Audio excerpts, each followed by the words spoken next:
അസ്സലാമു അലൈക്കും വറഹ്മത്തുള്ളാഹി വബറകാതുഹു. പ്രിയപ്പെട്ട സഹോദരങ്ങളെ, സുഹൃത്തുക്കളെ, മീഡിയ ഫോക്കസിലേക്ക് ഏവർക്കും ഹൃദ്യമായ സ്വാഗതം. ഒരു ഉമ്മ സ്വന്തം മക്കൾക്ക് വേണ്ടി പ്രാർത്ഥിക്കാൻ വേണ്ടി ഹുദവിക്ക് 5000 രൂപ കൊടുത്തു. എന്നിട്ട് ആ ഹുദവി ആ 5000 വാങ്ങിച്ച് ചെയ്ത പണി കേൾക്കണ്ടേ നിങ്ങൾക്ക്? ഞാനൊരിക്കൽ പ്രസംഗിക്കുമ്പോ ഒരു ഉമ്മ സ്വതക്ക ചെയ്തു. എന്താണ് സ്വതക്ക എന്നറിയോ? എന്താണ് സ്വതക്ക? 5000 രൂപ സ്വതക്ക ചെയ്തിട്ട് ദുആ കൊണ്ട് വസിയത്ത് ചെയ്തു, ഉസ്താദേ എന്റെ മക്കള് മുജാഹിദ് ആവാതിരിക്കാൻ വേണ്ടി നിങ്ങൾ ദുആ ചെയ്യണം. 5000 രൂപ തന്നിട്ട് എന്താണ് പ്രാർത്ഥിക്കാൻ വേണ്ടി പറഞ്ഞത്? എന്റെ മക്കള് മുജാഹിദ് ആവാതിരിക്കാൻ വേണ്ടി നിങ്ങൾ ദുആ ചെയ്യണം. ഒരു ഉമ്മ ദുആ ചെയ്യാൻ വേണ്ടി വസിയത്ത് ചെയ്തത്. ഒരു ഉമ്മ ദുആ ചെയ്യാൻ വേണ്ടി വസിയത്ത് ചെയ്തതാണ്. എന്താണ്? എന്റെ മക്കള് മുജാഹിദ് ആകാതിരിക്കാൻ വേണ്ടി ദുആ ചെയ്യണം. എന്നിട്ട് മുസ്ലിയാര് എന്താണ് ചെയ്തത്? ഞാൻ ദുആ ചെയ്തു. എന്താണ് ദുആ ചെയ്തത്? പടച്ചവനെ, അവരുടെ മക്കൾ ആരും ബിദ്അത്തിന്റെ ആളുകളാക്കി മാറ്റരുതേ എന്ന് ഞാൻ ദുആ ചെയ്തു. ഇത് ചതിയല്ലേ സഹോദരങ്ങളെ?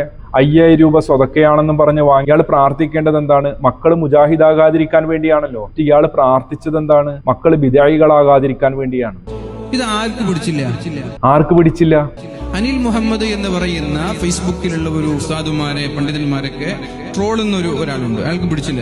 അയാൾക്ക് അങ്ങനെ പലതും പിടിക്കാറില്ല. അയാളെ കുറിച്ച് നിങ്ങളുടെ അഭിപ്രായം എന്താണ്? അയാൾ ചില വിഷയങ്ങൾ നല്ല കാര്യങ്ങളൊക്കെ പറയുന്നുണ്ടില്ല എന്ന് ഞാൻ പറയുന്നില്ല. ചില കാര്യങ്ങളൊക്കെ ആവശ്യമുള്ള കാര്യങ്ങളൊക്കെ പറയുന്നുണ്ട്. പക്ഷെ അദ്ദേഹത്തിന് അത് പിടിച്ചില്ല. എന്നിട്ട് അയാൾ എന്താണ് ചെയ്തത്? അദ്ദേഹം എന്ത് ചെയ്തു? പിറ്റേ ദിവസം എന്നെ ട്രോൾ. എന്നിട്ട് അദ്ദേഹം നിങ്ങളെ ട്രോളുകയാണ് ചെയ്തത്. നിങ്ങൾക്ക് അതിൽ പ്രയാസമുണ്ടോ? എനിക്കതിൽ കുഴപ്പമൊന്നുമില്ല.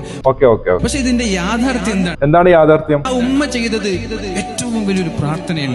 ആ ഉമ്മ നിങ്ങൾക്ക് പ്രാർത്ഥിക്കാൻ വേണ്ടി കൂലിയേരുകയല്ലേ ചെയ്തത്? 5000 രൂപ തന്നുകൊണ്ട് മക്കള് മുജാഹിദാകാതിരിക്കാൻ വേണ്ടി പ്രാർത്ഥിക്കാൻ വേണ്ടി പറഞ്ഞു. പക്ഷെ നിങ്ങൾ അവരെ ചതിക്കുകയല്ലേ ചെയ്തത്? ആ ഉമ്മാന്റെ ജീവിതത്തിൽ ഒരു സ്വപ്നമാണ്. എന്താണ് ആ ഉമ്മയുടെ സ്വപ്നം? ഞാൻ മരിച്ചാൽ എനിക്ക് ദുആ ചെയ്യുന്ന മക്കൾ ഉണ്ടാവണം എന്നുള്ളത്. മുജാഹിദുകൾ ഉമ്മാവും ഉപ്പാവും ഒക്കെ മരിച്ചു കഴിഞ്ഞാൽ അവർക്ക് വേണ്ടി ദുആ ചെയ്യാറുണ്ടല്ലോ. അല്ലാഹുമ്മ ഗഫിർലി അബി, അല്ലാഹുമ്മ ഗഫിർലി ഉമ്മി എന്നൊക്കെ പ്രാർത്ഥിക്കണമെന്ന് പറയുന്ന ആളുകൾ തന്നെയാണല്ലോ മുജാഹിദുകൾ. അതുകൊണ്ടാണ് ആ ഉമ്മ 5000 തന്നിട്ട് എന്റെ മക്കളെ മുജാഹിദീങ്ങളാക്കരുത് എന്ന് പ്രത്യേകം ദുആ ചെയ്യാൻ വേണ്ടി വസിയത്ത് ചെയ്തത്.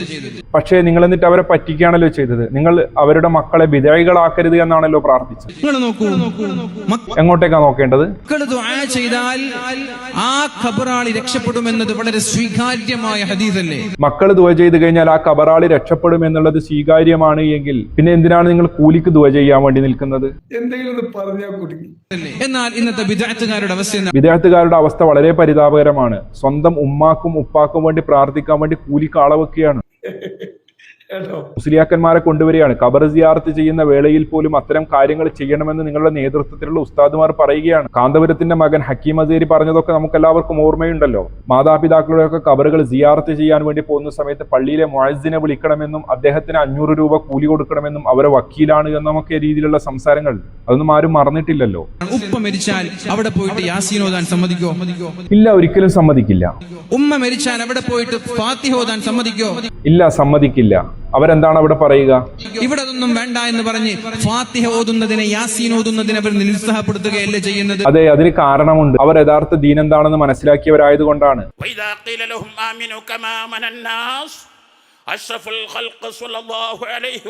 തങ്ങളുടെ സ്വഹാബത്ത് എന്താണോ ചെയ്തത്, എങ്ങനെയാണോ ജീവിച്ചത്, എന്താണോ വിശ്വസിച്ചത്, അതുപോലെ നിങ്ങൾ വിശ്വസിക്കുവിൻ.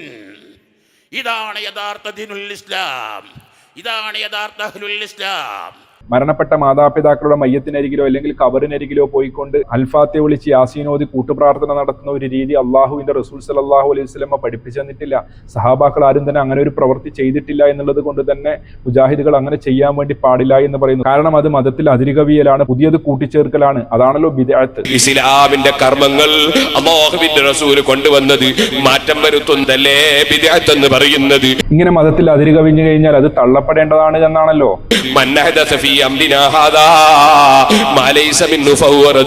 ദീനിൽ ഉൾപ്പെടാത്ത കാര്യത്തെ ദീനിൽ വല്ലവനും പുതുതായി കൊണ്ടുവന്നാൽ അവനെ തള്ളേണ്ടതാണെന്ന് അല്ലാഹുവിന്റെ റസൂൽ പറഞ്ഞില്ലേ?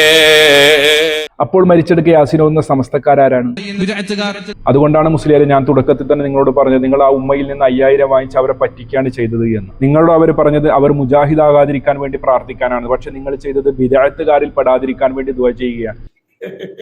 മുസ്ലിയാരെ, നിങ്ങൾ ചെയ്തത് വഞ്ചനയല്ല. ആ 5000 തിരിച്ചു കൊടുത്തേ. എന്തെങ്കിലും പറഞ്ഞാൽ കുടുങ്ങി. അസ്സലാമു അലൈക്കും വറഹ്മത്തുള്ളാഹി.